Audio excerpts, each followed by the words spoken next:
नमस्कार।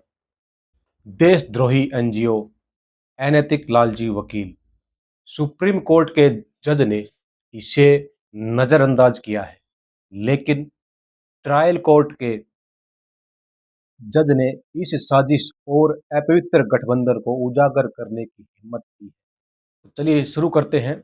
3 जनवरी 2025 को NIA court के विशेष जज Vivekanand Sharan Tripathi, short name VS Tripathi ने 26 जनवरी 2018 को कासगंज के अभिषेक उर्फ चंदन गुप्ता की नृशंस हत्या के मामले में मुस्लिम समुदाय के 28 आरोपियों को दोषी करार देते हुए आजीवन कारावास की सजा सुनाई थी।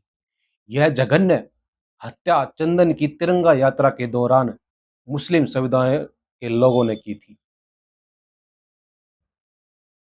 आजीवन कारावास के अलावा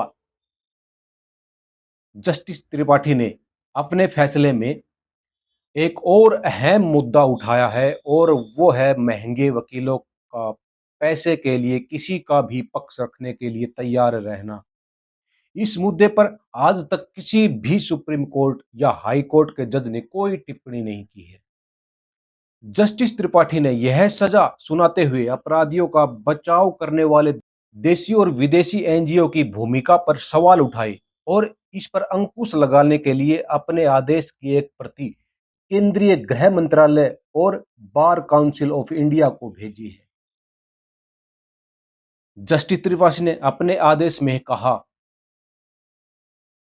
इन एनजीओ को कहां से और कौन फंड दे रहा है? आखिर इन एनजीओ के पास इतना पैसा कहां से आ रहा है? इनका अंतिम उद्देश्य क्या है? इनकी जांच बहुत गहनता से होनी चाहिए।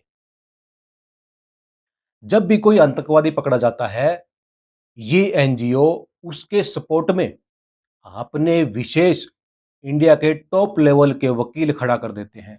इन वकीलों की फीस भी 20-20, 25-25, 30-30 लाख रुपए होती है, और ये किसी भी आतंकवादी के पक्ष में अपना केस लड़ने के लिए तैयार हो जाते हैं। यह राष्ट्रीय सुरक्षा की चिंता का विषय है। अदालत ने आदेश में निम्नलिखित 7 एनजीओ गठबंधनों के नाम जारी किए हैं।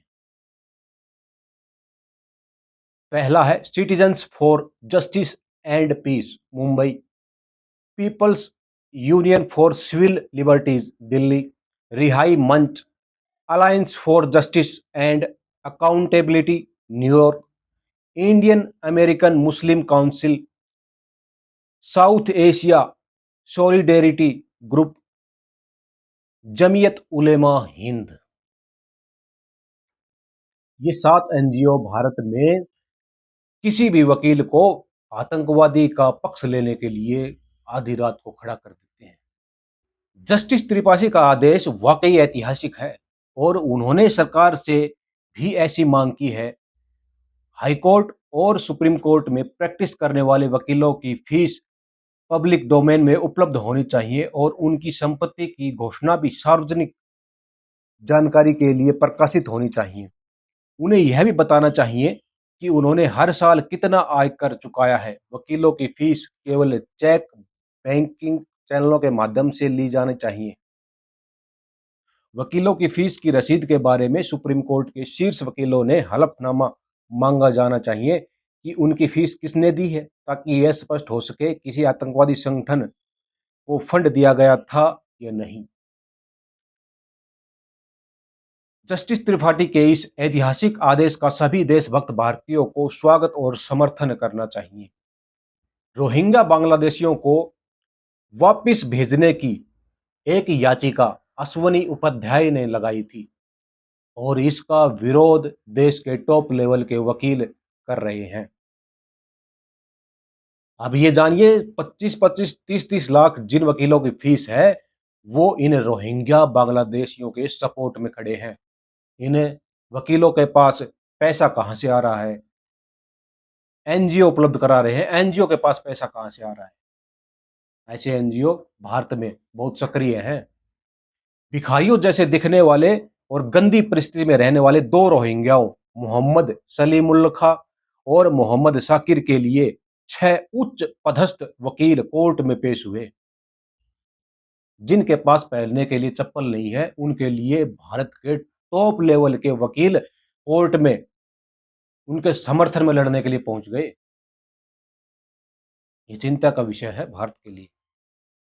इन वकीलों के नाम हैं डॉक्टर राजीव धवन, प्रशांत भूषण, डॉक्टर अश्विन कुमार, कोलिन गोंजाल्विस, मायाफली नरीमन और कपिल सिब्बल। कपिल सिब्बल को तो सभी जानते ही हैं।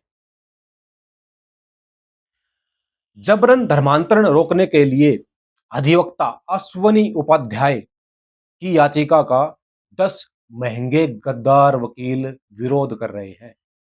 जो अश्वनी उपाध्याय भारत के घटिया कानूनों का विरोध कर रहे हैं, उसके विरोध में भारत के टॉप 10 के गद्दार वकील खड़े हुए हैं, जिसके कारण उनकी याचिकाएं निलंबित पड़ी हैं।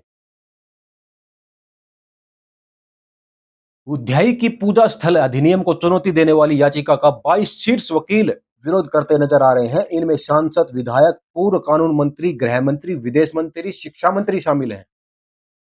ऐसे शीर्ष वकीलों की वजह से याचिका अभी भी लंबे समय से लंबित है।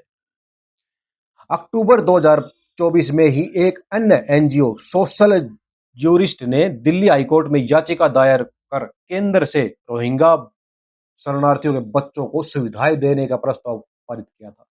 अब बताओ, जो रोहिंग्या जिस क्षेत्र में बढ़ जाते हैं, बस जाते हैं, उस क्षेत्र में चक्कू छुरी, लूटपाट, चोरी, सारी आपराधिक घटनाएं बढ़ जाती हैं। और उन रोहिंग्या मुसलमानों को ये सुविधाएं देने के लिए ये वकील अड़े हुए हैं।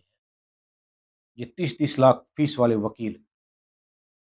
जब हाईकोर्ट ने यह कहते हुए याचिका खारिज कर दी कि रोहिंग्या विदेशी हैं और उन्हें देश में प्रवेश करने की कानूनन अनुमति नहीं है और वे देश की सुरक्षा के लिए खतरा हैं, तो यह एनजीओ सुप्रीम कोर्ट पहुंचा और सुप्रीम कोर्ट से कहा कि रोहिंग्या बच्चों को सुविधाएं प्रदान की जानी चाहिए। ऐसे कई वकील और एनजीओ हैं, इन सभी की फंडिंग की जांच होनी चाहिए।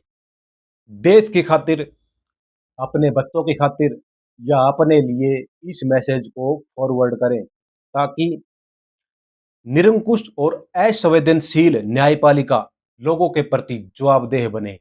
धन्यवाद।